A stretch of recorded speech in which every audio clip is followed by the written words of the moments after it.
తాకట్లో ఉన్న మీ బంగారాన్ని విడిపించి ఆ రోజు ఆన్లైన్ రేటుకి కొంటాం. Sharma gold company. నమస్కారం అండి, సుమన్ టీవీకి స్వాగతం. నేను గీతాంజలి.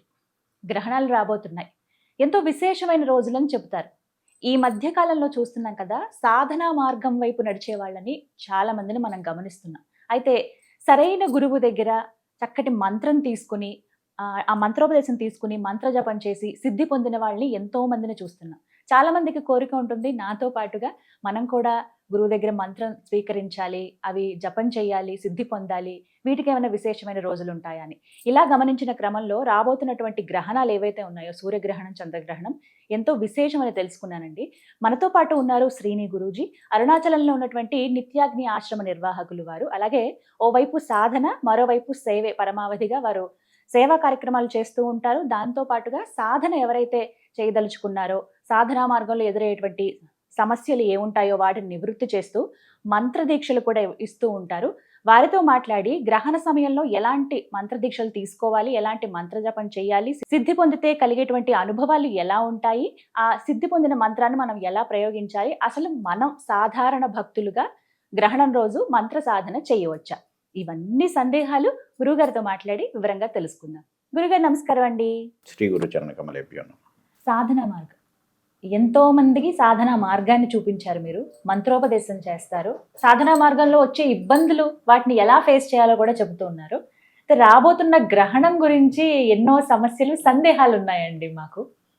సాధన అనేది కొన్ని విశేషమైన రోజుల్లో చేస్తే అత్యంత ఫలితం పొందుతారు, అవి సిద్ధిస్తాయని చెప్పి కొన్ని చోట్ల నేను విన్నానండి ఈ మాట. కొంతమంది ప్రేక్షకులు కూడా కామెంట్స్లో అడుగుతూ ఉంటారు, ఇప్పుడు గ్రహణ సమయం రాబోతుంది కదా, మేము మంత్ర సాధన చేయొచ్చా, ఎలా చేయాలి, చేస్తే సిద్ధిస్తుందా, నియమాలు ఏమైనా ఉన్నాయా, ఇవన్నీ వరుసగా ఉండే సందేహాలు. ఇందులో భాగంగా రాబోతున్న గ్రహణాలు ఏవైతే ఉన్నాయో, సూర్యగ్రహణం, చంద్రగ్రహణం, గ్రహణ సాధన అంటూ విశేషంగా ఏమన్నా ఉంటుందా, ఉంటే గనక ఎలా చేయాలి? గ్రహణం రోజు చేసేటువంటి సాధన యాంప్లిఫై అవుతుందమ్మా. యాంప్లిఫై అవుతుందంటే మనం రెగ్యులర్ రోజుల్లో చేసేటువంటి 1000 జపం చేసాం అనుకోండి, దాని యొక్క తీక్షణత 1,00,000 సార్లు చేస్తే ఎలా అవుతుందో, లేదా ఒక 10 రెట్టింపు అంటే మ్యాగ్నిఫై అవుతుంది. ఇంత అని ఇది మిత్తంగా చెప్పలేము. అది 1000 రెట్ల, 1,00,000 రెట్ల, 1,00,00,000 రెట్ల తెలీదు, కానీ యాంప్లిఫై అవుతుంది అనేది మాత్రం ఖచ్చితంగా తెలుసు అనమాట. ఇలానే మనకి ఎందుకు అవుతుంది అని మీరు అడగొచ్చు. అంటే ఆ రోజే ఎందుకండి? గ్రహణం రోజు ఏం జరుగుతుంది, ఒక చంద్రగ్రహణమే అనుకున్నాం. ఆ చంద్రగ్రహణం రోజు ఏం జరుగుతుంది, చంద్రుడు అన్ని కళలను చూస్తాం. ఒక నెల రోజులో చూసేటువంటి కళలు, ఒక పౌర్ణమి చూస్తాం, ఒక అమావాస్య చూస్తాం. ఆ గ్రహణం సమయంలో 3 అవర్స్లో, అంటే సంపూర్ణ చంద్రగ్రహణం గురించి చెప్తున్నాను. అంటే పాడ్యమి నుంచి మీకు పౌర్ణమి వరకు, లేదు అక్కడి నుంచి అమావాస్య వరకు, ఇటు ఈ పక్షం కృష్ణపక్షం, శుక్లపక్షం రెండు వితిన్ 3 అవర్స్లో మనం అరౌండ్ 3 అవర్స్, ఒక రోజు 3 అవర్స్ కావచ్చు, ఒకసారి 4 అవర్స్ కావచ్చు, ఆ టైంలో మనం చూడగలుగుతాం కదా. అంటే ఒక నెల రోజుల్ని వితిన్ ఎ ప్యాక్డ్గా ఒక 3 అవర్స్లో చూస్తున్నాం. కాబట్టి ఆ నెల రోజులు చేసినటువంటి సాధన ఈ 3 గంటల్లోనే వచ్చేస్తుంది. ఇప్పుడు నేను నెలకి ఒక 30,000 జపం చేశాను అనుకోండి, లేదు నేను రోజు 10,000 జపం చేస్తున్నాను అనుకోండి, 3 లక్షలు జపం చేసినట్టు అనమాట ఆ గ్రహణం సమయంలో. అలా యాంప్లిఫికేషన్ ఉంటుంది అనమాట. మరి మిగతా రోజుల్లో చేసిన దానికి, గ్రహణ సమయంలో చేసిన సాధనకు ఏమైనా నియమాలు, వ్యత్యాసం ఉంటాయా, అసలు ఎలా ఉంటాయి నియమాలు? జనరల్గా ఏంటంటే నియమాలు, ఏ సాధన చేసినా నియమాలు ఉండాలి. ప్రత్యేకించి గ్రహణానికి సంబంధించినటువంటి నియమాలు ఉన్నాయి. ఆహారం తీసుకోకూడదు, స్టమక్ ఎంప్టీగా ఉండాలి. అటువంటి ఎందుకు ఉండాలి అని అంటే, ఎందుకు ఉండాలి అని అంటే, మనం తీసుకున్న ఆహారం అక్కడ కాలం మారుతూ ఉంది. గ్రహణ సమయంలో ఇట్ ఈస్ లైక్ 1 మంత్ అనమాట. చంద్రగ్రహణం అనుకోండి, ఆ 1 మంత్ ఫెర్మెంటేషన్ రిలేటెడ్ యాక్టివిటీ మనలో ఉన్నటువంటి జలంలో కూడా, మనం కూడా పంచభూతాలతోటే కదా నిర్మితం అయింది మన బాడీ కూడా. గ్రహణం జరిగేటప్పుడు ఆ పౌర్ణమి రోజు దాని ఇంపాక్ట్ మీకు జలం మీద ఉంటుంది అనమాట ఎక్కువగా. చంద్రుడి యొక్క తత్వం మనకి సముద్రం మీద పడినప్పుడు ఆ అలల తాకిడి తెలుసు. అదేవిధంగా మన శరీరంలో ఎక్కువ భాగం నీళ్లు ఉంటాయి అన్నమాట. ఇక్కడ జరిగేటువంటి వేరియేషన్స్ వల్ల అక్కడ ఫుడ్లో ఉండేటువంటి చేంజెస్ మనకి వంట పట్టడం కంటే అది నెగిటివ్గా తయారయ్యే విధంగా ఉంది కాబట్టి గ్రహణ సమయాల్లో ఫుడ్ తినకూడదని చెప్తారనమాట. సాధనా క్రమంలో ఈ నియమాలు ఉంటాయి. కొన్ని గంటల ముందు ఆపేయాలంటారు కదా ఆపేయాలి. గురువుగారు, జనరల్గా అలాగే. అయితే ఒక 8 hours ముందు ఆపేయాలి సాలిడ్ ఫుడ్ అయితే.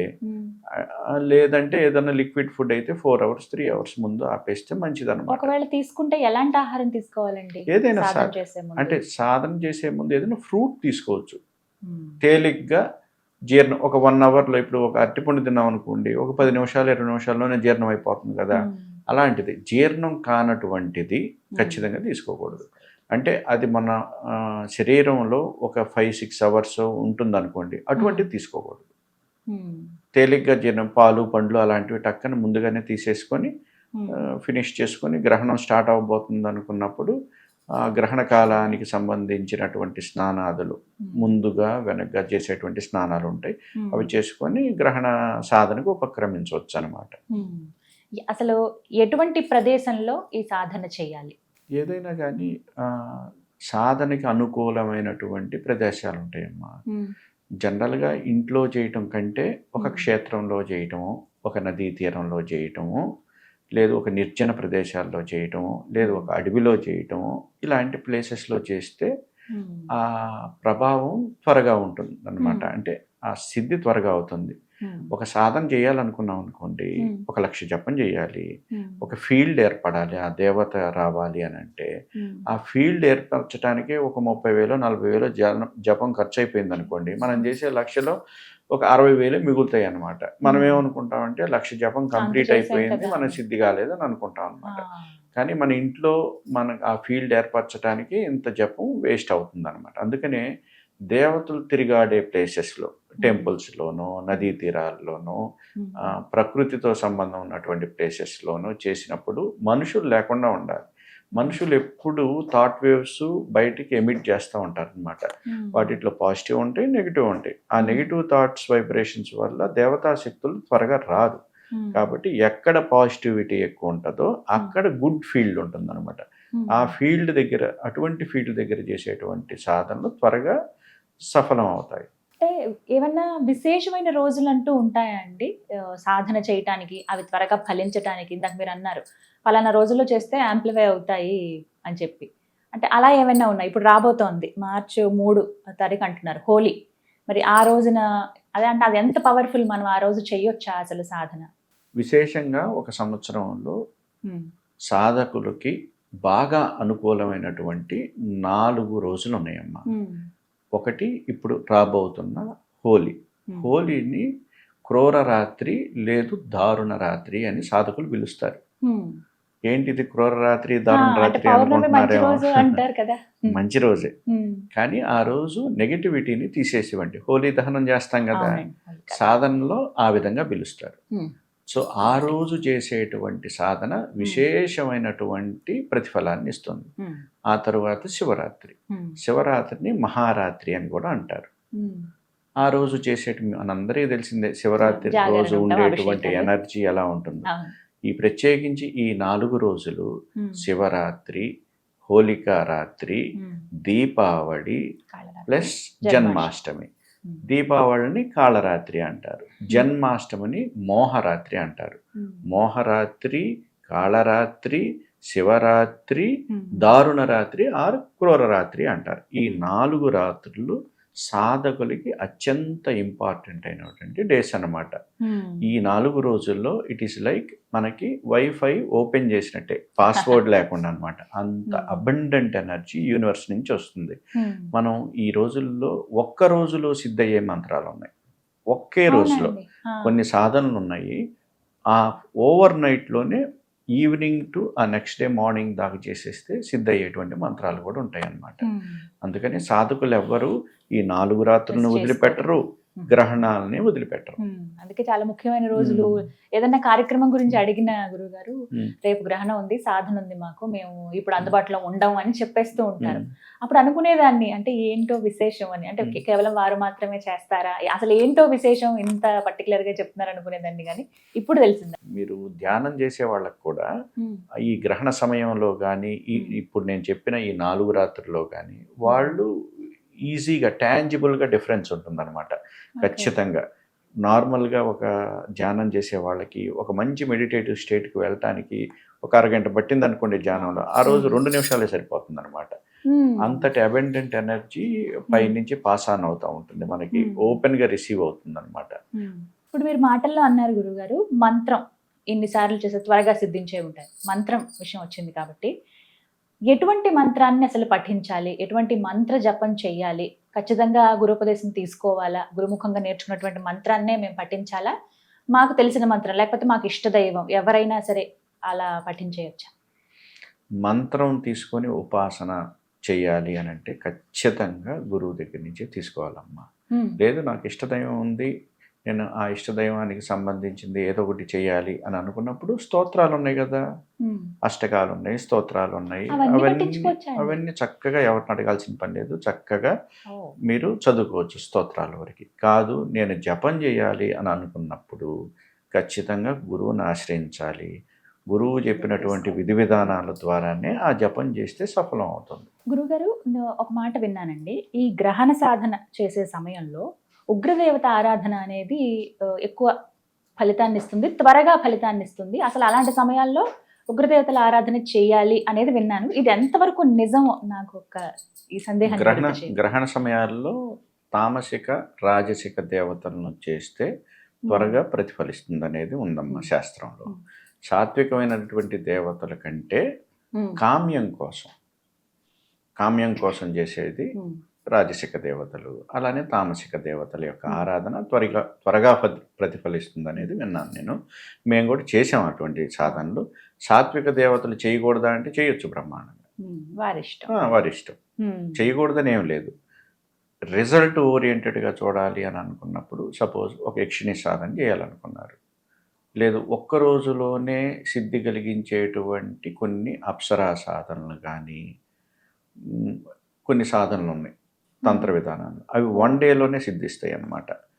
అటువంటి సాధనలు కూడా చేస్తారు, అవన్నీ రాజసికానికి సంబంధించినవి అన్నమాట. అందుకే గురువు దగ్గర అందుకని ఎవరి దగ్గర ఒక క్వాలిఫైడ్ గురువు దగ్గర వెళ్ళి తీసుకొని ఏ సాధన చేయాలి, ఆ నియమాలు ఏంటి, అవన్నీ నేర్చుకున్న తర్వాతే చేస్తే మంచిదన్నమాట. ఎందుకంటే దేవతా మంత్రం సిద్ధించే క్రమంలో టెస్ట్ లేకుండా అయితే సిద్ధి రాదనమాట, ఆ అకంప్లిష్మెంట్ రానప్పుడు మనం ఏదర్ మనకు సాధన సఫలం కాదు, లేదు ఆ సాధనలో మనకి భయాందోళనకు లేదో డెల్యూషన్కు క్రియేట్ అయ్యి సాధన మధ్యలో వదిలేస్తాం అన్నమాట. కాబట్టి అది అనుభవపూర్వకంగా గురువులు చేసి ఉంటారు కాబట్టి ఏ సాధన చేస్తే ఏమొస్తుందనేది తెలుసుకొని ఉపక్రమించాలి సాధనకి.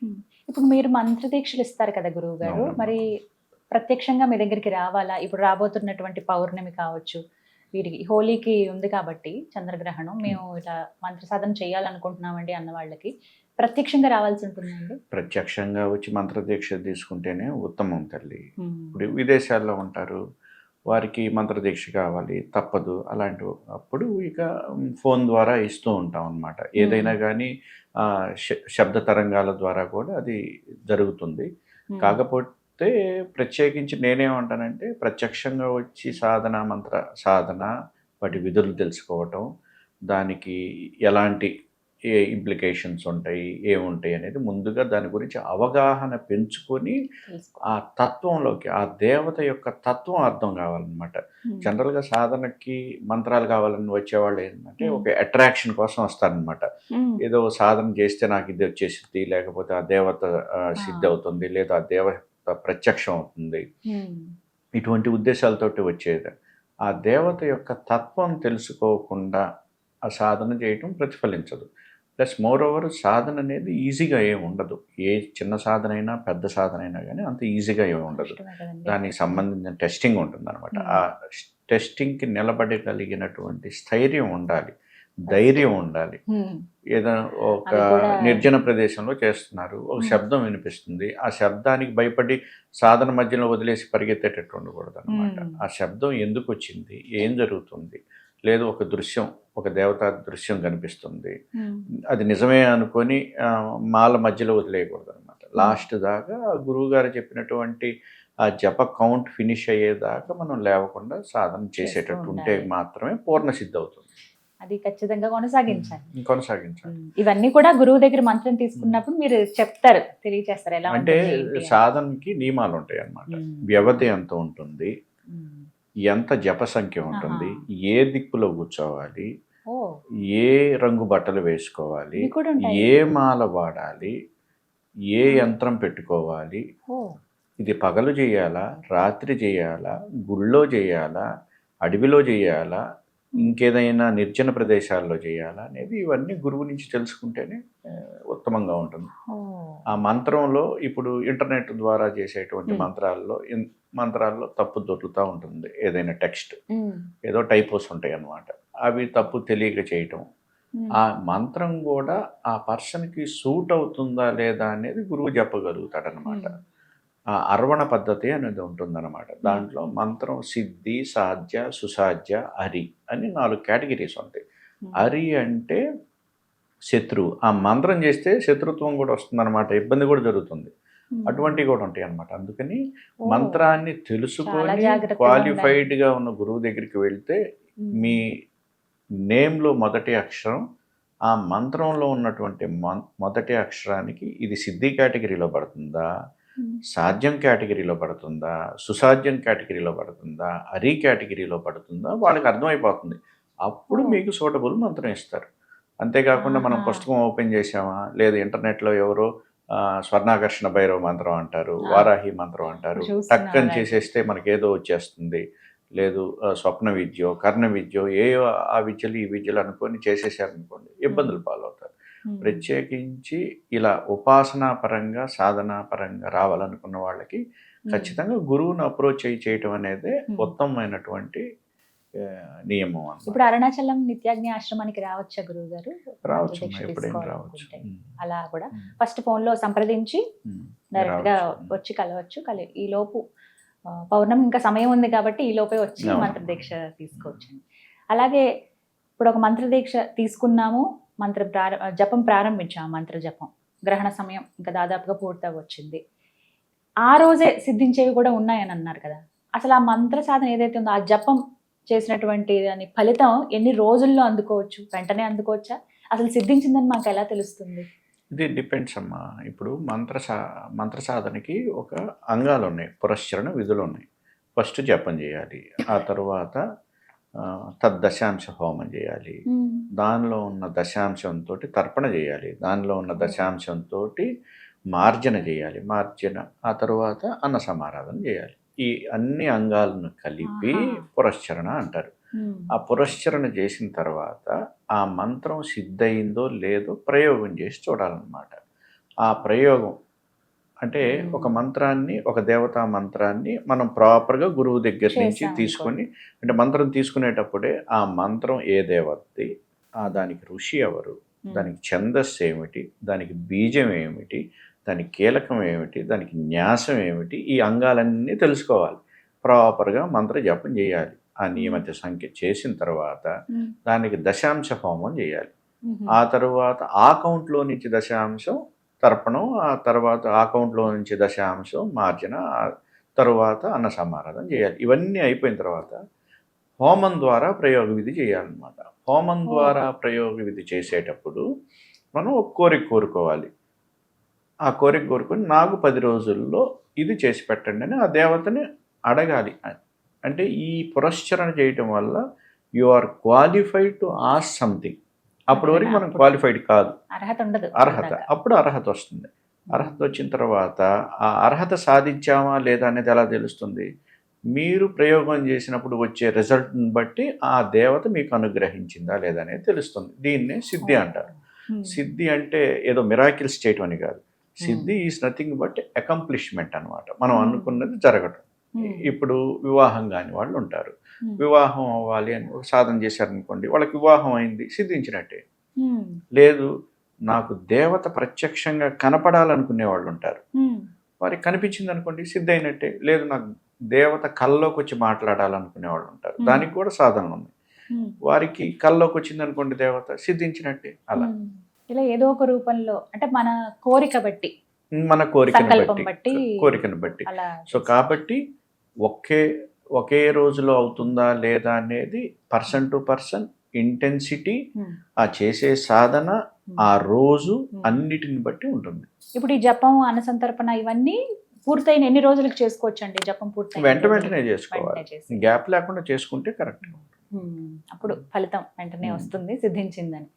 ఇలా ఎన్ని రోజులు చేయొచ్చండి? ఇప్పుడు ఒకసారి పూర్తి అయిపోయింది, అన్న సంతర్పణతో పూర్తి అయిపోయింది, మళ్ళీ అనిపించింది మళ్ళీ జపం చేద్దాము, అమ్మ అనుగ్రహం కావాలి, లేకపోతే అయ్యవారి అనుగ్రహం కావాలనుకున్నప్పుడు వెంటనే ప్రారంభించవచ్చా? కొన్ని రోజులు ఆగాల్సి ఉంటుంది? అంటే కలియుగంలో ఏం చెప్పారంటే అట్లీస్ట్ ఒక సాధన 4 సార్లు చేయమన్నారు. సంవత్సరంలో అండి?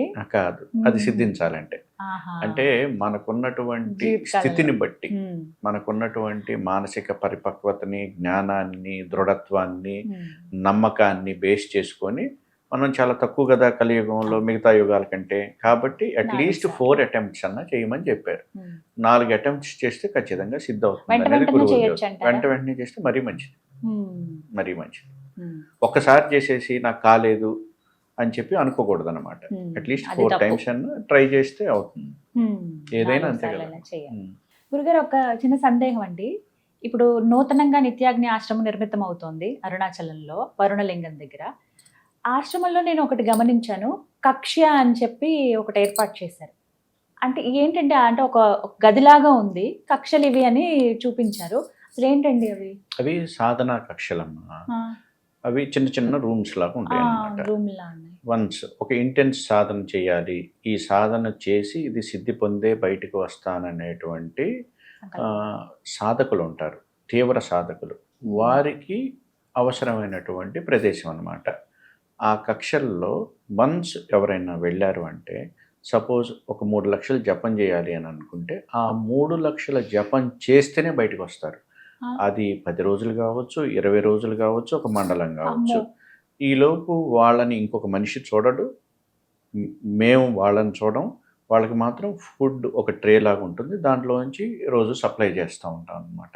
అంటే ఇది వారి మా- నిత్య కృత్యాలు, ఇది స్నానం మా ఆచరించడం ఇవన్నీ ఇవన్నీ లోపల ఉంటుంది కదా, టాయిలెట్స్ ఉంటాయి, వాష్రూమ్స్ ఉంటాయి లోపల. వాళ్ళు ఒక్కలే ఉంటారు. ఉంటారు, వాళ్ళు ఒక్కళ్ళే, ఇంకొక మనిషిని చూడరు. ఆ రూమ్ కూడా అదే కలర్ ఉంటుంది, వాళ్ళు అదే డ్రెస్ వేసుకొని ఉంటారు. ఆ దేవత పలికేదాకా, అంటే ఆ సిద్ధి అయ్యేదాకా వాళ్ళు బయటికి రారు. ఇలా మా గురువు గారి ఆశ్రమం, మా పరంపరలో ఇటువంటి కక్షలు ఉన్నాయి. ఇది మా పరంపరలో భాగంగా మా గురువు గారి ఆశ్రమంలో ఉన్నాయి. ఇప్పుడు మేము కూడా అట్లాంటిది ఎస్టాబ్లిష్ చేస్తున్నాం అనమాట. కప్పులో ఒక 4-5 కక్షలు ఏర్పాటు చేసి. అది ఒక నిజంగానే చాలా డిఫరెంట్ ఎక్స్పీరియన్స్. అంటే అలా ఎవరైనా చేయొచ్చా? అంటే దానికి నేను ముందు ఏమైనా పరీక్షలు ఖచ్చితంగా ఉంటాయా? అది తపస్సు, ఆ తపస్సుతో సమానం అనమాట. అసలు ఇది ఎవరూ కనపడకుండా. అయితే కానీ నేను బయటకు రాను అనేటువంటి దృఢ సంకల్పం ఉన్న వ్యక్తి మాత్రమే వెళ్తాడు. వెళ్ళి కూడా అతను టెస్టింగ్ గురవుతాడు.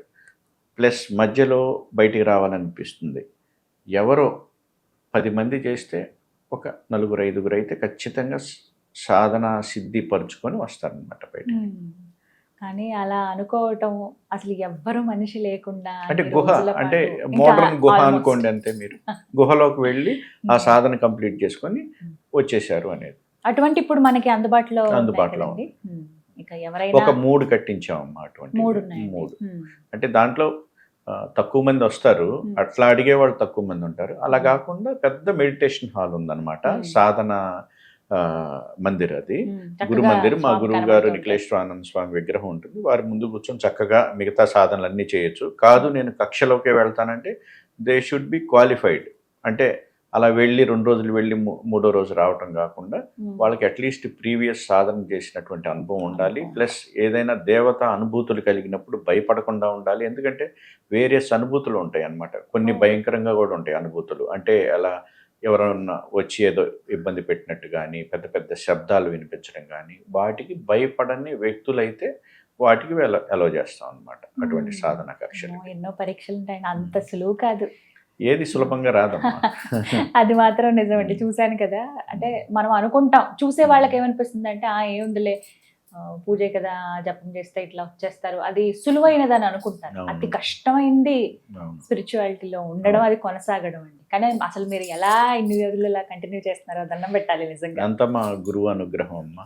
ఆ విషయంలో అయితే అంటే అందరినీ కలుస్తూ ఉంటాం, ఒక్కొక్కరు ఒక్కొక్క అనుభూతి ఉంటుంది వారితో మాట్లాడినప్పుడు.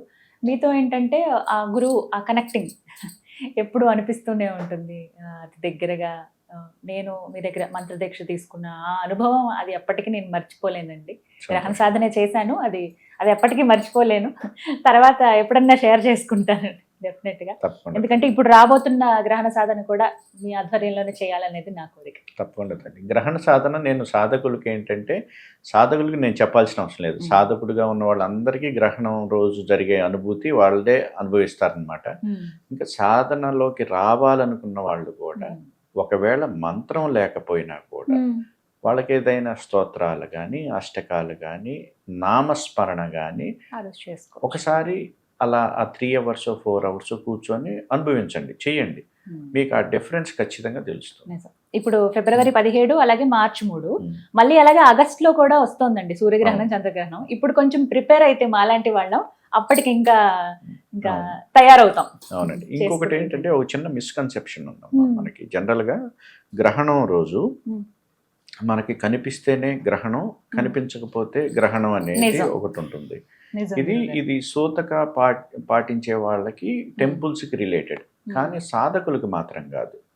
సాధకులు అది గ్రహణం కనిపించినా కనిపించకపోయినా కూడా సాధన చేయాలి. అంటే ఇది ఎలాంటిదంటే, మీ కళ్ళ ముందు ఒక ఇన్సిడెంట్ జరిగింది, ఒక బాంబు పడింది అనుకోండి, ఒక పెద్ద అక్కడి నుంచి ఒక విస్ఫోటనం మీ కళ్ళ ముందు ఆ విస్ఫోటనం చూశారు కాబట్టి మీరు ప్రతిస్పందించేటువంటి తీరు వేరుగా ఉంటుంది. ఇదే మీ వెనకబడింది, సేమ్ విస్ఫోటనమే, అది కూడా కానీ చూడలేదు కాబట్టి తక్కువ ఇంటెన్సిటీ ఉంటుంది అని అనుకుంటారు. కానీ రెండిటి యొక్క తీవ్రత భూమి మీద ఒకటే. ఎందుకు భూమి మీద ఒకటే అంటానంటే, మనకున్నది ఒకటే సూర్యుడు, ఒకటే చంద్రుడు. వీళ్ళిద్దరికే కదా గ్రహణాలు వచ్చేది. అంటే ఒక సెలెస్టియల్ హ్యాపెనింగ్ జరిగినప్పుడు దాని ఇంపాక్ట్ మనకి కనిపించినా కనిపించకపోయినా భూమి మీద ఒకటే. మనం చూస్తే ఒక రకంగా, చూడకపోతే ఒక రకంగా కాదు. ఇప్పుడు చూసాము, ఆ విస్ఫోటనం యొక్క రిజల్ట్ ఏదో ఒకటి పాడైపోయి ఉంటుంది, చూడలేదు అయినా పాడైపోయింది కదా. కాబట్టి సాధకుడికి రెండు ఒకటే. ఈ అంటే మామూలుగా సాధారణంగా మాలాంటి వాళ్ళు ఎలా చూస్తామంటే, కనిపించదు కదా, పట్టు విడుపులు ఏం లేవు, స్నానం ఆచరించేవి, అంటే ఈ పట్టు విడుపులు related that is fine, but not for సాధకులు కనిపించినా కనిపించకపోయినా సాధన చేయాలి. పూర్తి భిన్నమైన జీవితం అండి మీది. ఒక ఐటీ ప్రొఫెషనల్ మీరు, అక్కడి నుంచి పూర్తిగా మారిపోయి ఇప్పుడు ఇలా వచ్చేసారు. కానీ చాలా సంతోషం అనిపిస్తుంది. అంటే కొన్ని ముందుగానే నిర్ణయించబడి ఉంటాయని అంటారు కదా, అది హ్యాపీ అనిపిస్తుందా ఇప్పుడు మీ జీవితం వెనక్కి తిరిగి హ్యాపీ అనిపిస్తుంది. అంటే భగవంతుడు మమ్మల్ని ఒక పనిముట్టుగా వెనుకొని, మా గురువు మమ్మల్ని మార్గదర్శకం చేసి, మాకు మార్గదర్శకం చేసే అవకాశం మా గురువు ఇవ్వటం, తద్వారా ఎంతోమంది జీవితాల్లో వెలుగు నింపాలనేది మా ఆశయం. అదేవిధంగా ఎక్కడికి వెళ్ళినా, లాస్ట్ ఇయర్ బిఫోర్ ఇయర్ అనుకుంటాను, యుఎస్ వెళ్ళినా కానీ, ఇండోనేషియా, అక్కడ కూడా మంత్రదీక్షలు ఇవ్వటం. మా గురువు యొక్క నిజమైన గురుసేవ ఏంటంటే, ఆ గురువు చెప్పినటువంటి టీచింగ్స్ని స్ప్రెడ్ చేయటమే కదమ్మా, 10 మందికి చేరవేయటమే కదా, ఆ జ్ఞానాన్ని 10 మందికి పంచడమే కదా. మేము అనుభవించాం, దాన్ని రిజల్ట్స్ పొందాం. మేము పొందినప్పుడు అది 10 మందికి పంచాలి, ఆ పంచే డ్యూటీలో ఉన్నాం. అసలు ఎంత సౌమ్యంగా ఉంటారంటే, అది ఎంత ఇందాక అన్నారు కదా మీరు, విస్ఫోటనం అయినా ఏదో ఇలా అనిపిస్తుంది మనం చూడకపోయినా. కళ్ళ ముందు ఎలా చూసినా, ఎలాంటి మనుషులు వచ్చినా, ఎవరంటే చాలా సౌమ్యంగా సమాధానం ఇస్తారు. అది నాకు చాలా, అది ఇన్స్పిరేషన్. ఖచ్చితంగా మీ నుంచి నేను తీసుకుంటాను, అది ఇన్స్పైర్ అవుతాను డెఫినెట్గా ఆ విషయంలో. అంటే హడావిడి పడిపోకూడదు, ప్రశాంతంగా జరుగుతుంది. ఒక నిమిషం లేట్ అవుతుందేమో మహా అయితే, కానీ ఎంత శాంతంగా ఉండాలి అనేది మీ నుంచి నేర్చుకున్నాను గురువుగారు నేను. అది థ్యాంక్ యూ, మీరు నాకు అది బోధించినందుకు. అంటే ఇవన్నీ ఎక్స్పీరియన్స్ ద్వారానే తెలుస్తాయి, విశేషంగా కూర్చోబెట్టి ఇలా చెప్పరు ఏది. అంటే ఇలా ఇంటర్వ్యూస్ చేసేటప్పుడే చాలా, అంటే అందరు గురువుల దగ్గర ఒక్కొక్కటి నేర్చుకుంటాను, అలా మీ దగ్గర ఎక్కువ నేర్చుకున్నాను నేను. చాలా కనెక్టింగ్ చెప్పాను కదా, అది ఎందుకో ఏమో పూర్వజన్మ సంబంధం ఏమో, అదొక అనుబంధం అలా ఉండిపోయింది. అది చాలా సంతోషం అనిపిస్తుంది ఎప్పుడు తలుచుకున్నా కూడా. మళ్ళీ మంత్రదీక్షలు కానీ ఇవన్నీ ఎప్పటికీ ఇంకా ఎన్నిసార్లు చెప్పినా తక్కువే అవుతుంది. అది చాలా సంతోషం గురుగారు. మీ చరణాలకు నమస్కారం.